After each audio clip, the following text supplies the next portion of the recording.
रिया चक्रवर्ती इस वक्त मुंबई के बांद्रा थाने में मौजूद हैं। क्यों, इस सवाल का जवाब मिलना बाकी है।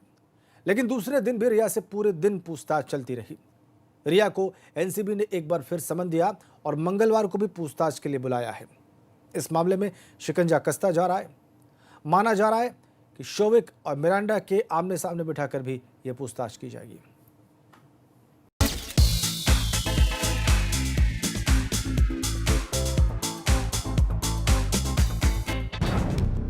रिया चक्रवर्ती पूछताछ के लिए जब आज सुबह नारकोटिक्स कंट्रोल ब्यूरो पहुंची तो हाथ में ये बैग था।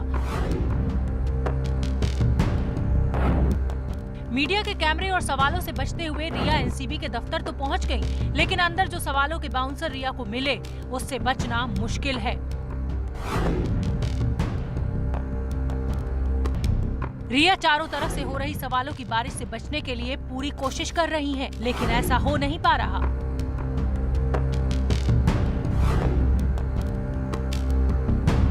रविवार से पूछताछ का जो राउंड शुरू हुआ है उसने रिया को बेचैन कर दिया है।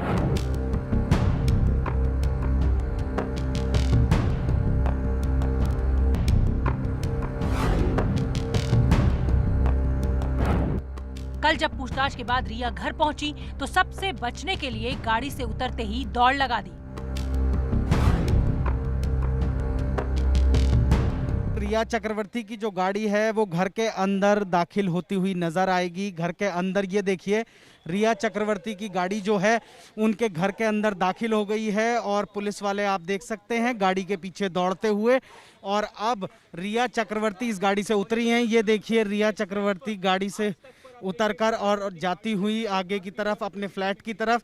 तो आपने देखा कि गाड़ी से उतरकर लगभग भागते हुए रिया चक्रवर्ती जो है वो अपनी गाड़ी से उतरी हैं। और ड्रग्स कनेक्शन को लेकर रिया ने रविवार को जो पिटारा खोला है उससे सुशांत केस में नए रास्ते खुल गए हैं। रिया चक्रवर्ती ने ड्रग्स कनेक्शन की बात कबूल तो की, लेकिन इसका सारा बिल सुशांत के सिर पर फाड़ दिया।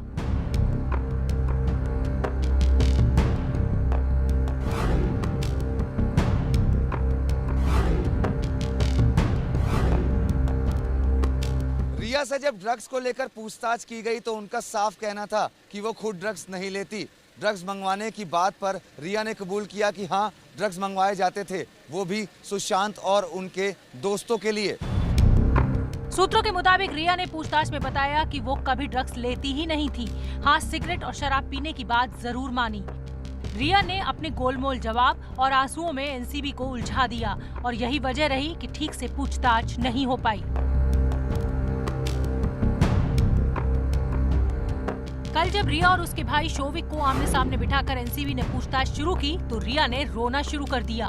भाई शोविक को सामने बिठाकर रिया से 15 से 20 सवाल पूछे गए, लेकिन हर बार रिया रोने लगती। रिया को रोता देखकर शोविक भी रोने लगता। भाई बहन के रोने से पूछताछ की रफ्तार धीमी पड़ गई। ड्रग्स कनेक्शन को लेकर रिया ने एक और बड़े कबूलनामे पर मोहर लगा दी।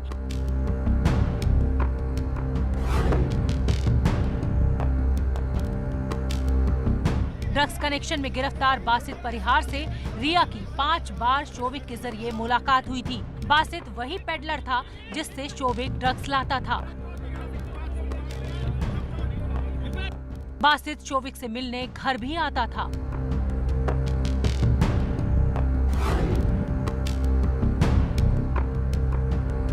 रिया के भाई शोविक ने पूछताछ में साफ कहा कि ड्रग्स लाने के लिए उसे रिया पैसे देती थी जो सुशांत के अकाउंट से निकाले जाते थे।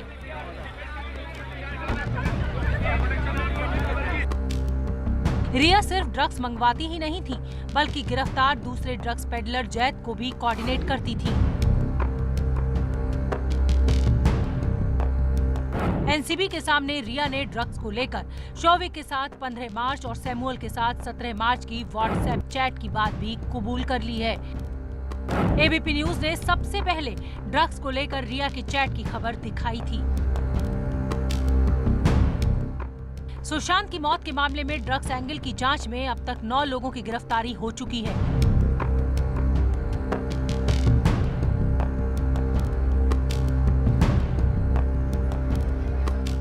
सुशांत के घर में काम करने वाले सैमुअल और दीपेश जिससे ड्रग्स लाते थे, उसके जरिए एनसीबी बड़ी मछलियों तक पहुंचना चाह रही है।